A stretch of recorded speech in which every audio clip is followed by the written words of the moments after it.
My name is Dr. Anderson Nicol, an archaeologist and explorer who spent nearly all of my life in the pursuit of finding lost history. From falling in love with myths and legends as a boy to gaining a PhD in anthropology and a master's in history, then going on to work for the British Museum as a field researcher. Though that was only on paper, in reality, over the 5 years I worked there, I only visited one dig site. The rest of the time was spent reorganizing the museum's storerooms, helping set up exhibits, and the like. It was interesting and some practical lessons were learned, but was far from the career I had imagined. Fortunately, though, with my good standing, some creative embellishment on my resume, and a little luck, I gained a place working at the prestigious Smithsonian Museum in Washington. Living in a new country was an adventure in itself, only diminished with the reality that I ended up doing the same as I had before, along with the added roles of giving talks, helping oversee the logistical side of preparation for other teams to go on digs, and once in a while smooching donors with what my director called a nice accent. Almost 3 years passed at the Smithsonian when I met an independent archaeologist and self proclaimed adventurer, Carter Yale. Carter was intelligent, charismatic, brazen, and he shared my love of discovering lost history. And within a few weeks, we had become fast friends. So when he offered to become partners, I accepted eagerly. Museums and historical institutes seek grants from the government or donations from donors. We followed the same model. We would contact or be contacted by private individuals or organizations who would then fund us. Then, if the exploration or dig was successful, most artifacts would go to our donors and we would receive payment. And those items we kept for ourselves could be sold for extra profit or kept in our own starting collections. There were, however, those behind closed doors who would refer to us as rogues, grave robbers, and on one occasion I know of, thieves. Though I can attest that outside of omitting some details on needless and irksome governmental legislation and archaeological treaty agreements, we never intentionally broke the law. For 20 years, our partnership was a success, not only financially, but also in that time we visited 2 dozen countries, made many friends, and most importantly, made several unique discoveries for which we received some renown. And then, after being a slight philanderer for most of his life, he fell in love, and married, and settled down. Our business partnership had ended, but our friendship would last for the rest of our lives. I continued on myself for a time, but gradually my passion waned. It wasn't that I was no longer excited to find lost history, but I had not noticed just how much sharing that feeling with a friend had meant. The idea of seeking out a new partner did not appeal. I could have also sought out a young grad student as a protege, but after consideration, I rejected both ideas. What I needed was a new challenge to reinvigorate me. Writing a novel about my life sounded a little too self aggrandizing. Carter was always better and more suited to the public interactions than I was. History has been, for the most part, well recorded throughout the ages, accuracy notwithstanding in earlier periods. But along with the records of myths and legends, items and people passed down through superstitious times. While out of those few that had been researched, only some outlying elements of them had been proven to be true, like the names of places, geological markers, and the like. But which myth could I seek out? It was by chance I found the answer as I was watching a documentary on witchcraft, and the name, the Necronomicon, came up. Supposedly, it held all types of forbidden knowledge. The prominent mathematician and alchemist John Dee had supposedly translated a copy into English for Elizabeth I, and if it was good enough for the Queen, then it was good enough for me. In books and movies, the hero finds one clue, then crosses the globe, taking part in exciting battles whilst completing daring feats and getting the girl. Though reality is very much different. It begins with vast amounts of research, starting with my own library, then various museums and their archives, and if needed, requesting tombs and records from private collectors. I began with the agreed writer of the Necronomicon, the interestingly named Abdul al Hazred, the Mad Arab. Now, with the popularity of the name Abdul in the 7th and 8th centuries, I was able to confirm many individuals existing in Yemen at that time. Whether any of them were the person to write the originally named Al Azif later, known as the Necronomicon, I could not prove it just from secondary hearsay. Though, as history has proven, it would seem more likely several people might have been involved in the work's creation. When it comes to Abdul al Hazred's death and burial location, what little I could find is a little strange. The more outlandish claim is that Abdul was devoured by invisible entities in front of some of his followers, while colourful logic and reason would suggest it's nothing but fantasy. The second claims Abdul was entombed in a location called the Nameless City, which could be similar to the Valley of the Kings discovered in 1922, though I have found no geographical or historical markers from which to begin a search, which was a little disappointing. Researching for the Necronomicon itself was more fruitful, though led to more mysteries.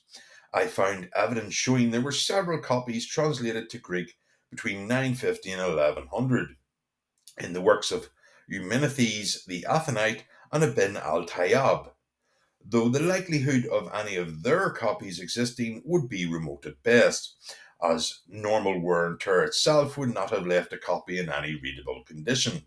Add to that world events like wars, meteorological disasters, and religious regime change, and the odds lowered even further that any of those would have survived. Now, between 1400 and 1650, copies of the Necronomicon were translated and printed into Latin. Therefore, if even only one copy was printed per year, that would mean at minimum 200 copies plus existed in that time frame. This evidence presented a problem with so many copies existing and the Enlightenment period beginning in the 1680s, a time of forward thinking in philosophy and science. The Necronomicon should have been, at the very least, discussed by the leading thinkers of the time and have been researched in the centuries since by academia, and yet outside of a few mentions by fringe occultists, nothing. This problem was vexing, even accepting copies destroyed through historical and natural events, copies intentionally destroyed, copies lost in private collections, collecting dust in basements and attics. There still should have been many, many copies of the Necronomicon around to find. And then an interesting thought entered my mind that might provide an answer.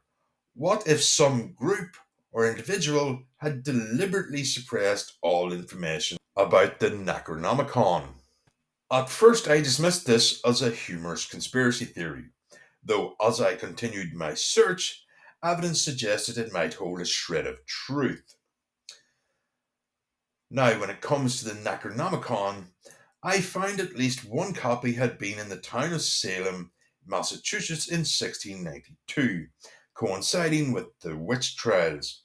Although, considering the superstitious times and the lies exposed in the decades after the trials, the involvement of the Necronomicon is unknown. Another copy was reportedly in a town called Dunwich, but after checking maps as far back as 1800, I could not find the town of Dunwich existing or ever having existed, so I put the tale of the Dunwich Horrors down as nothing more than a work of fiction. In time, this decision would be proved very wrong. The third town gives support to my conspiracy theory. Innsmouth, a town also in Massachusetts, was founded in 1643, and like many coastal towns, its trade was shipbuilding. It was prosperous until 1820, when new ship designs and construction methods put the majority of small shipbuilders out of business. What's strange is that in 1928 there was a confrontation between local townspeople and a federal agency over prohibition laws, which in itself was common at the time, though by the end of this agency operation, most of the town was burned down with no records of arrests or trials of the townspeople involved. Added to this, the rest of the buildings in Innsmouth were then bulldozed, earth and topsoil brought in, and a forest planted over the old town. The reason given for this was a mutated E. coli outbreak due to the improper fermentation process in the illegal stills, which, while plausible, the response was extreme to say the least. Reading a number of fringe books on the topic of Innsmouth, theories included the all too common aliens, an extremely well written and researched theory about government conducting a chemical experience on the local area and townspeople for mind control, and the last claiming they had opened a portal to hell using an ancient text. I would come to regret laughing at this theory. As to whether or not the Necronomicon was involved, I found no evidence, though considering the government involvement, any evidence would have been destroyed at the time. Just over 7 months had passed by the time of finishing any documentary research. It was now time to begin field research. I began with visiting Trinity College, Cambridge, here in England, where scholars were rebuilding John Dee's library using his own catalogues and records from that time. With some persuasion, I was able to look over their current work. The Necronomicon was mentioned, but the scholars had labelled it fictitious, even though, as I have stated before, John Dee had translated a copy into English for Queen Elizabeth I.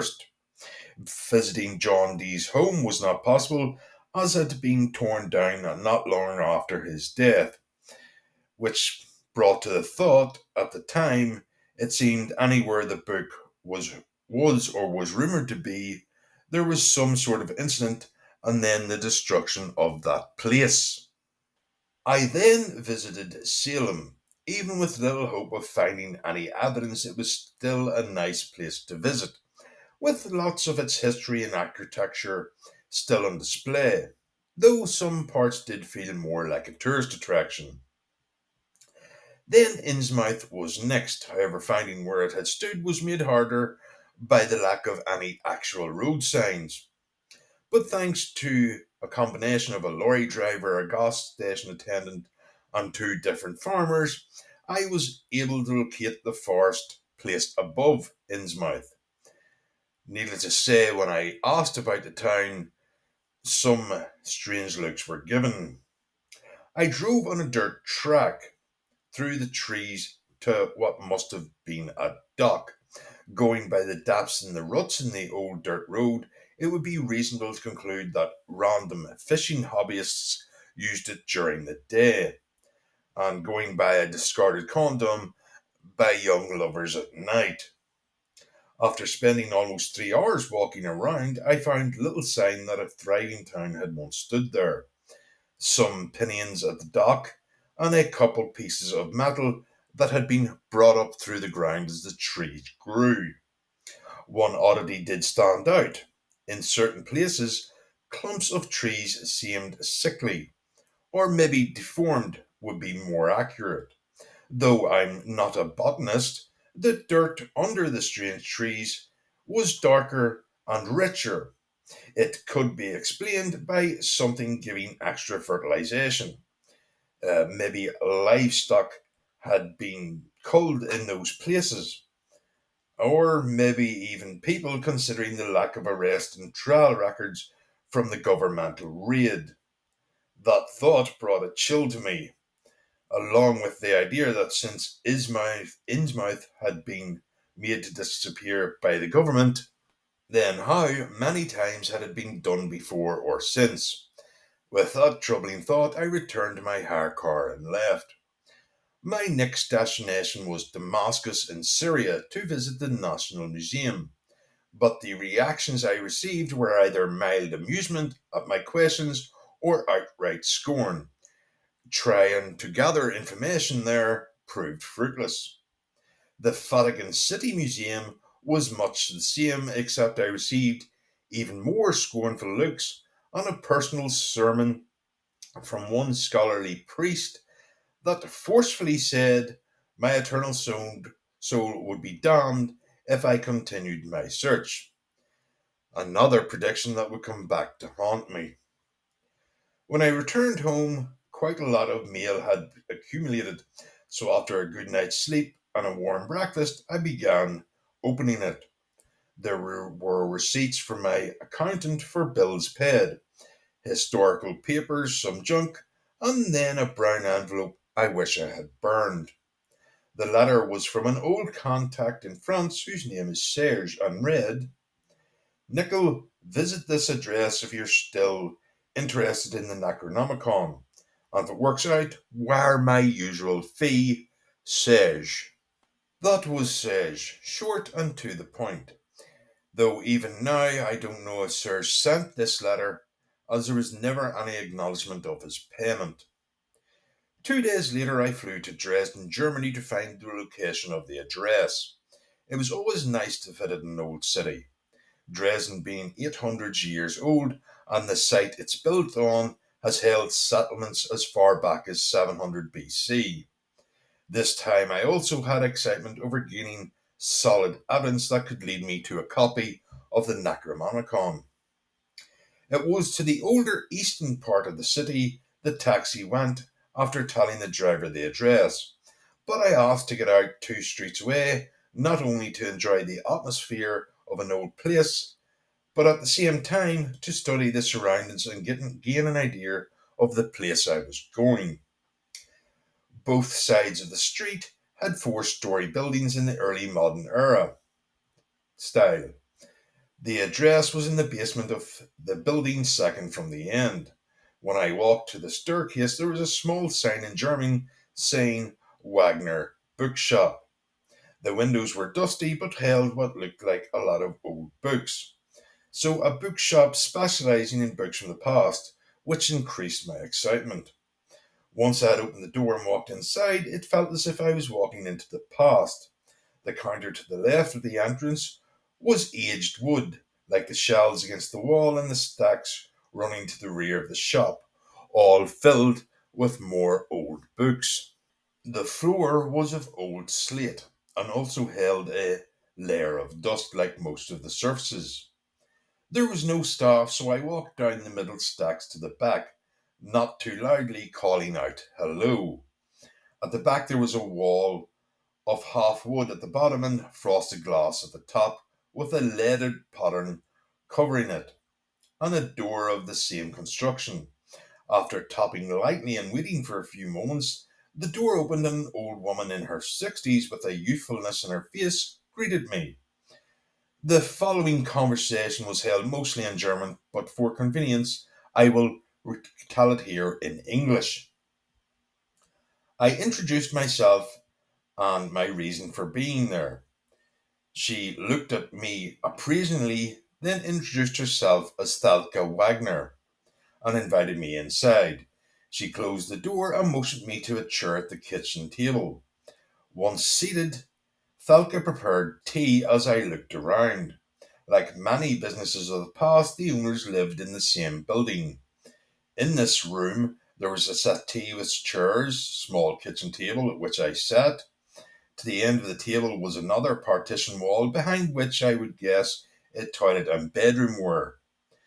Just like when I'd enter the shop, the feeling of being in the past came over me. Thalka set a cup of tea in front of me and sat down herself. We sat in quiet for a while, sipping on our tea, only broken when she asked, "The book you seek is extremely rare, and for the most part has been forgotten or removed from history due to its supposed contents. So, if I may ask, why do you seek such a book?" It wasn't completely an unexpected question, so answering with the truth, I outlined a little of my history and my search for a book that did not seem to exist. She then asked, "What will you do with the book if you find it?" I was beginning to think this was some kind of test, but for what reason I did not know. It was just adding to the mystery of the Necronomicon. I answered I will do with it the same as any other artifact. Begin research, hopefully to find answers to the questions surrounding it. She smiled and said, "A true scholar, then. I shall answer your question. Follow me." She stood up and went to a call cupboard. I heard a click and it opened outwards, and behind it was a door. She opened it inward and switched on a light through, though it was not overly bright. She descended down some stairs into a second basement. I followed her down into it. The floor was stone but varied, as if it had been made from flat stones randomly found. The walls were of wood, but much older than the decades old wood in the shop.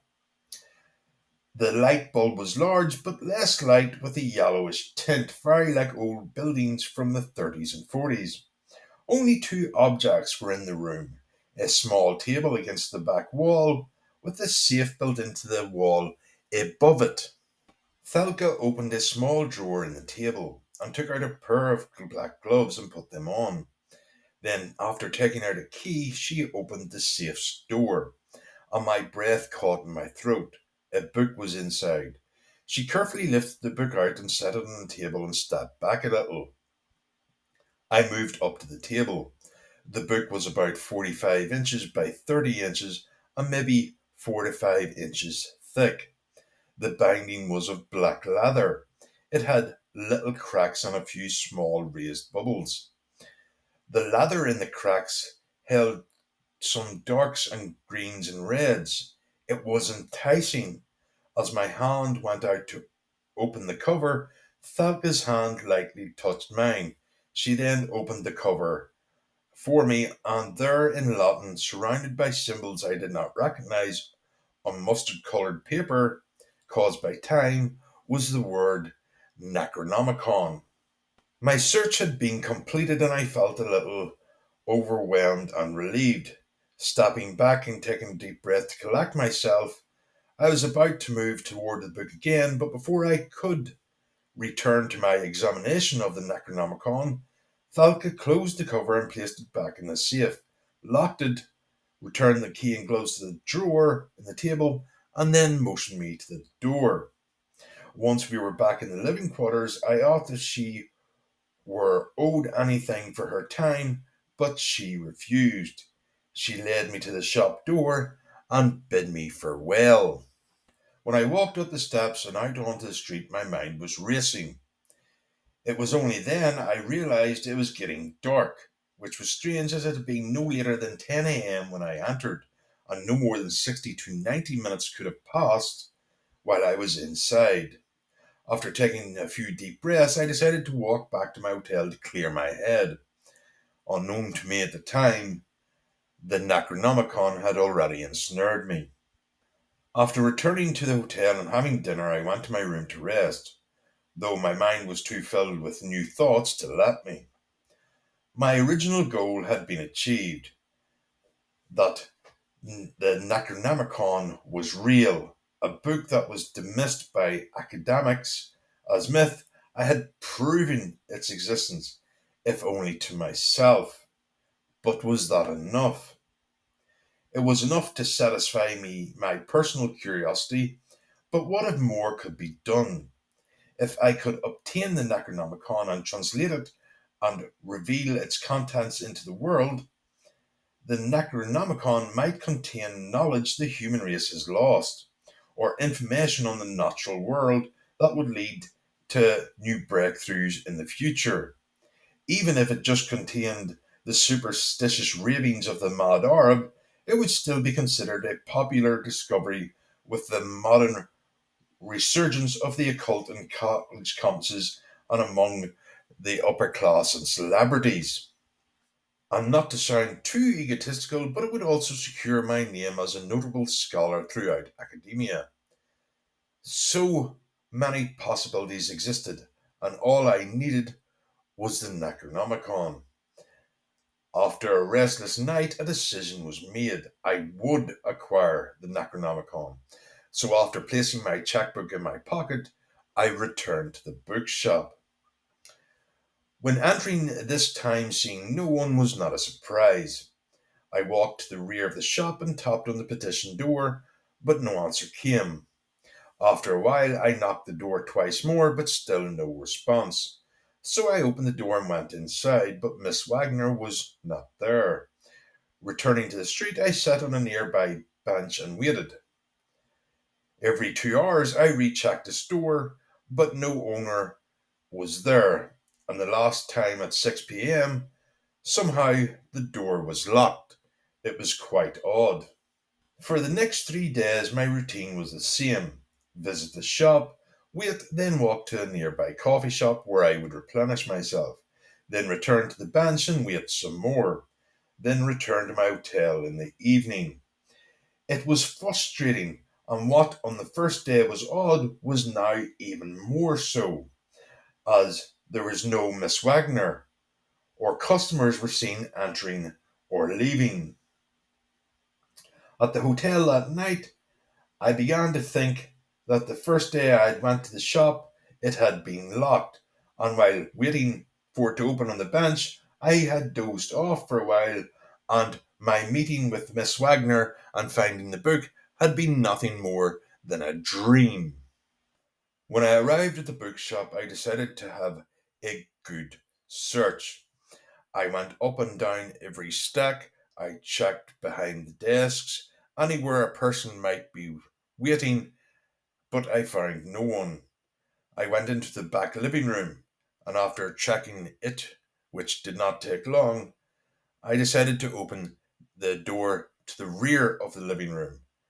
I felt a little uneasy about it as this was someone's private home, but I had to know. So after opening the door, I did find a bedroom and in another small room off to the side, a toilet, but no people. But it was a well lived in room, though, just like the store and the main kitchen, there was a little bit of dust, as if this was a picture out of time. I then went to the bookcase, and after looking for how it was opened, I found a small switch in the back and opened it. It swung outward. The inner door had no lock and was opened with only a slight creak. The light switch was beside the door, and when switched on, there was the desk and the safe. This time, when I stood in the second basement, it was quite a bit cooler than it was the day before. After taking out the key and opening the safe, the Necronomicon was there, so it had not been a dream after all. I returned everything to the way it was and went back to my hotel more confused than anything. The next day, I arrived back at the bookshop with conviction to resolve the situation.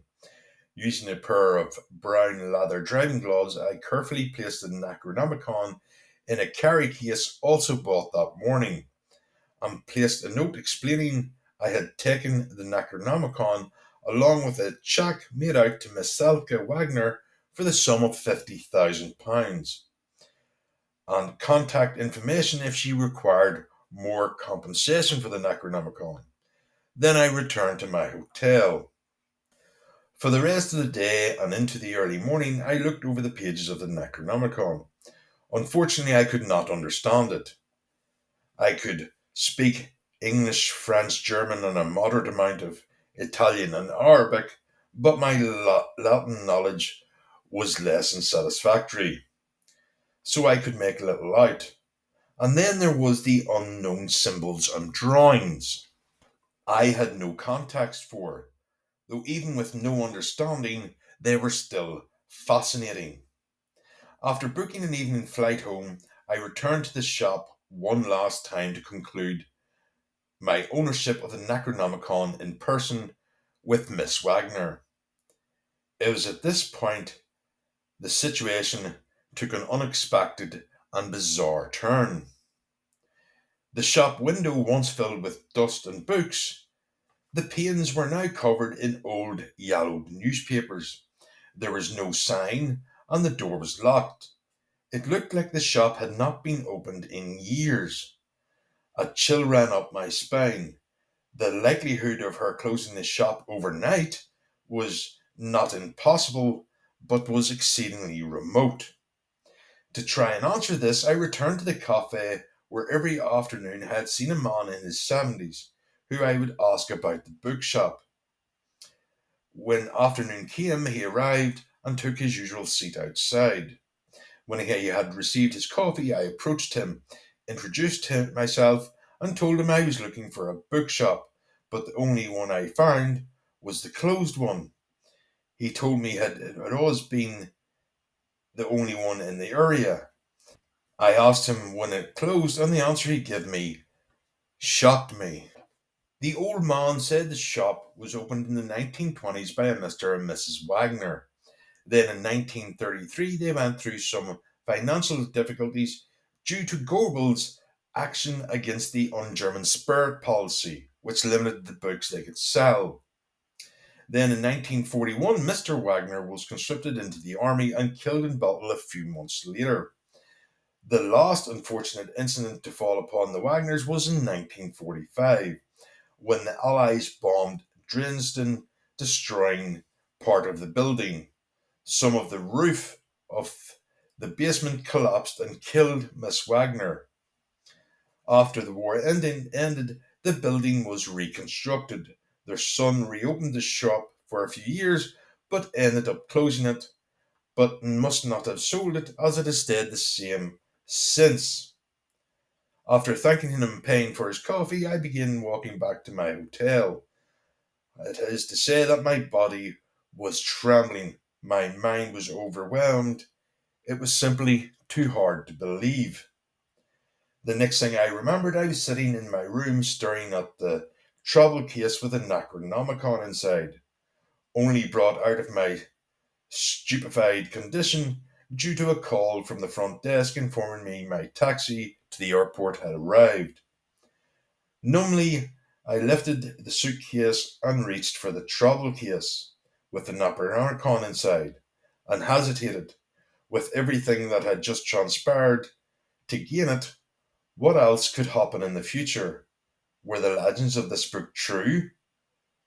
But there was only one way to find out. I lifted the travel case and left.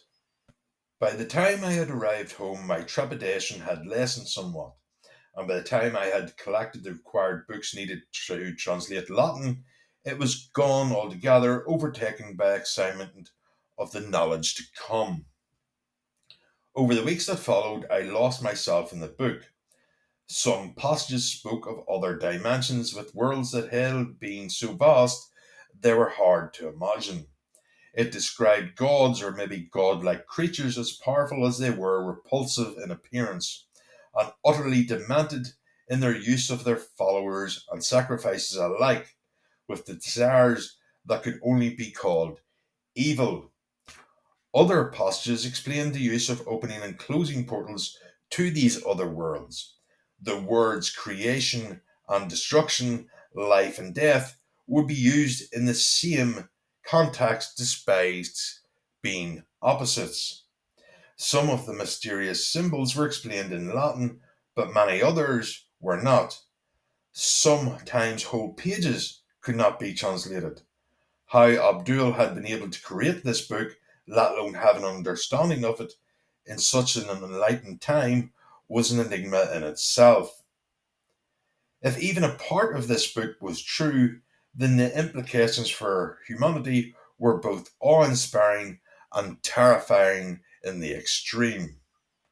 After I had finished translating what I could and was seated outside in the fresh air with my mind clearing, many of the incidents involving the Necronomicon began to make sense. The destruction of Innsmouth was probably an experiment by some government agency to weaponize something from the Necronomicon, and when they lost control, wiped out an entire town from history to cover it up. The Dunwich Horror was probably also true in some parts, as was the Necronomicon's involvement in Salem. As for the bookshop, as surreal as it was, it could be explained as my passing through one of these portals, but not through space, but in time. At this point, my sanity felt strained, even more so when I looked at my hands in the sunlight. They actually seemed to be a little longer. The hairs of my fingers and arms were gone. I walked back into the study where the book lay on my oak desk, but my gloves were nowhere to be seen.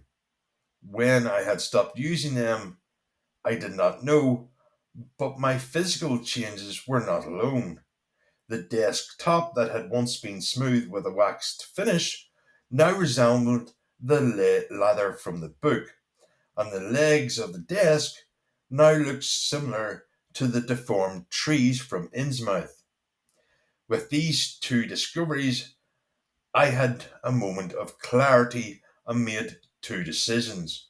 One, the contents of this book could never be made public. And two, somehow I had to destroy the Necronomicon. Even though I was shaken and still coming to terms with the changes that had been made to myself and my surroundings, I had to take steps to protect myself. I purchased a 3-inch thick steel safe to keep the book in, which I had delivered and placed in the basement opposite the coal bunker. I built a small fire pit in the rear of the garden, put in kindling, then coal.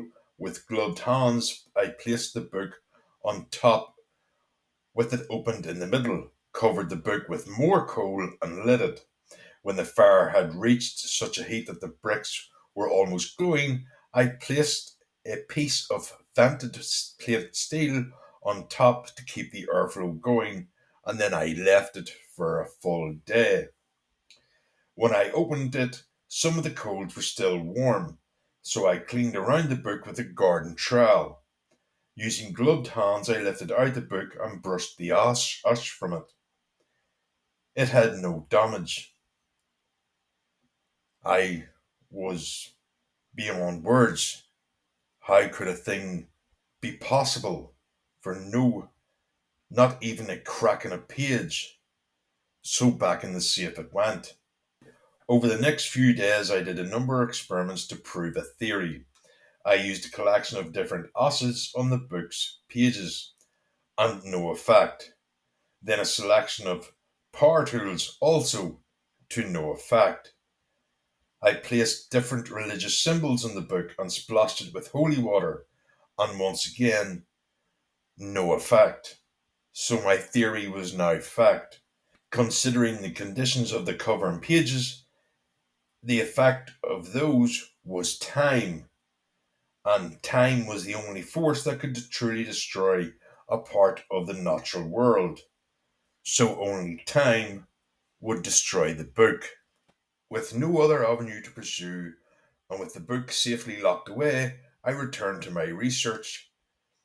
As the cheque written to Miss Wagner had never been cashed, or quite likely to be, over half of it was spent on travelling around the world for over 11 months, buying books from new to 3 centuries old on mysticism, occultism, ancient cults, and religions, and many subcategories of each.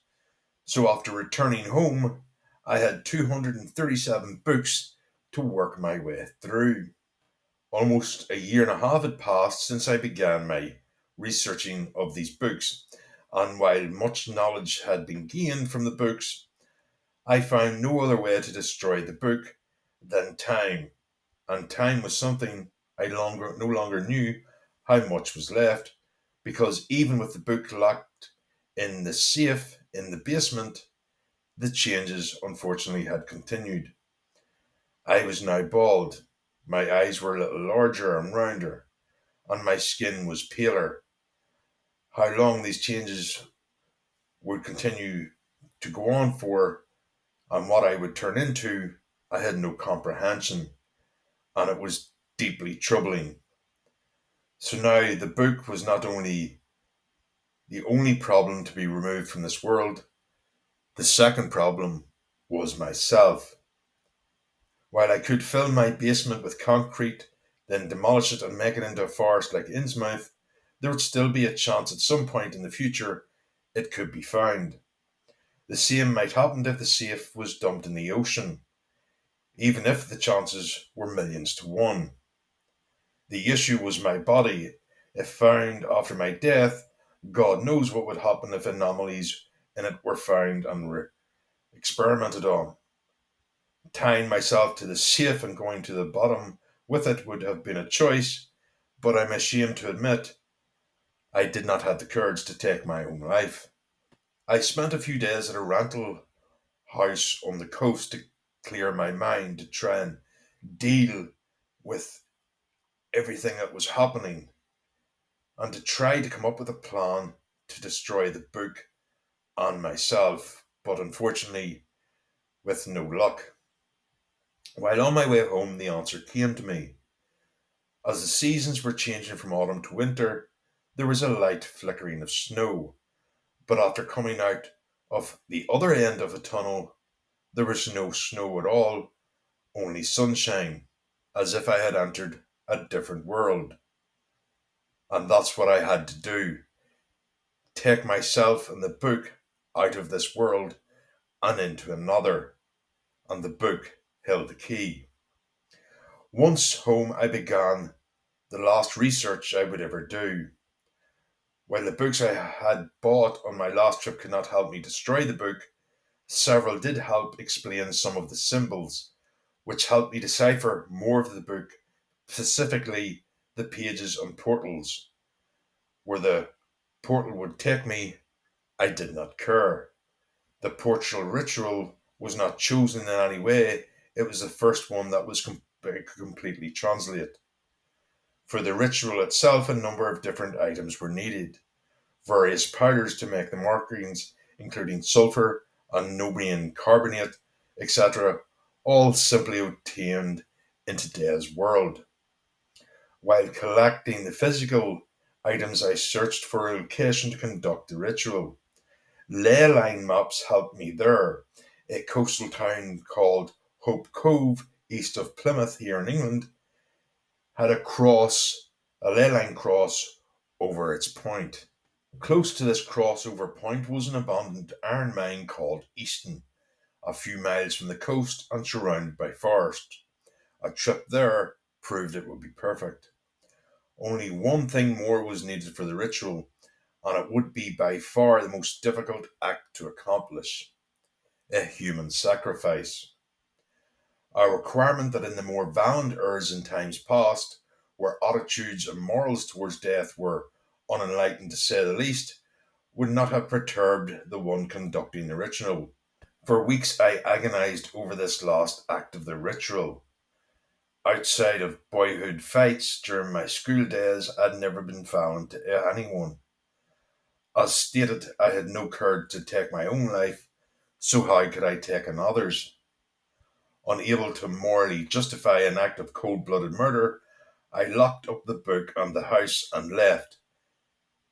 Visiting Carter and his family brought me happiness, though my appearance brought some concern.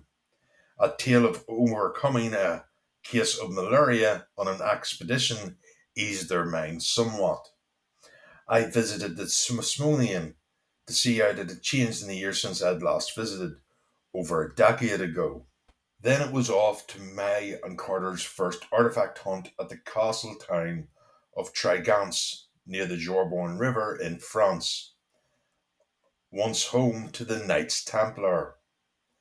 And after 2 months of searching, digging, and mostly camping, we did find some old coins, a sword, and 2 rings, none of which was worth a lot in monetary or historical value, but was proof to us not only does hard work lead to a welcomed outcome, but also we could succeed in our new partnership.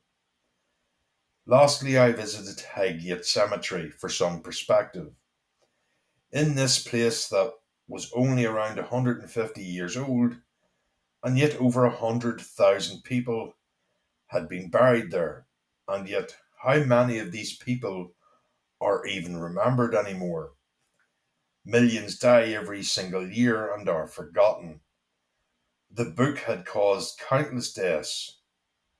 What was one more life to prevent more deaths in the future? What real meaning would it have in the passage of time? It was well into the night when I left the cemetery, but my decision was made.